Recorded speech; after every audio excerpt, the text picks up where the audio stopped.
So viewers, well, a bit of an update. Haven't been bothered making videos the last couple of days, just been too hot.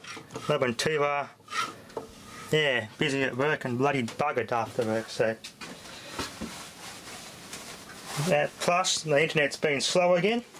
I can't barely watch YouTube videos, it's just stupidly slow for some stupid reason. Now I got these meters to post out. MJJ100, I think, yeah, that's who it is. We're getting those, just got to find a good way to properly, securely pack those. Double layered cardboard box. I'll remove the terminal covers, so put them separately. Get them nice and evenly packed. Yeah, it's got to work out a really good way to pack these. Thinking maybe some extra bits of cardboard around the edges. I'll wrap those up in plenty of bubble wrap. And you make it so it's crush proof, because if UPS, when this gets to America, it's where it is, so receive it in America. The Australia Post, I'll still pack it good anyway, regardless, but if UPS handles this when it gets to its destination, we'll know what they're like, so I've got to think about these things, pepper that, so I've got to make this really tough, so I'll get a bit of time to pack this one. Make sure I get the materials and make sure it's properly packed. I mean properly packed. There's a Nielsen, left little note on there. I did a variac test on this. This will need 240 volts, this one. I'll use a variac up to about, I think anything below 160 volts this thing turns off. I think that's what it was. But it should still work in their 240 volt supply. I think 60 Hz is going to hurt it. It's a digital meter. That should compensate for that. Same with this one. This one here works pretty low as well. There you go. This one is as low as 60 volts. It's a 3-phase meter, but you can configure it for single phase. So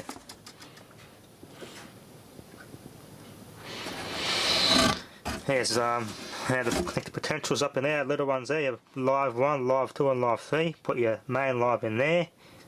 Jumper, and that's it. The live one's up. Well, the actual power is a meter itself, so you got your A, B, and C lights. Tells you which potentials are energized.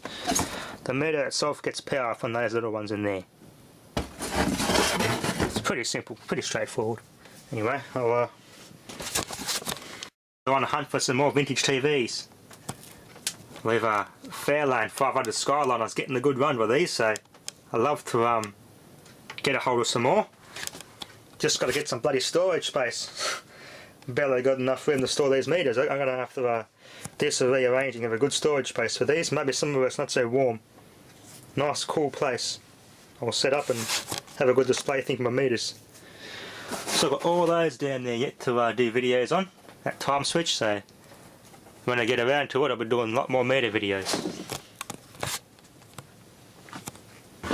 That one here has already been done. I've got to display that one here somewhere.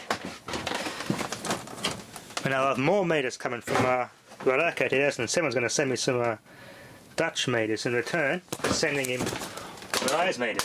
So hopefully I'll be having more to add to my collection.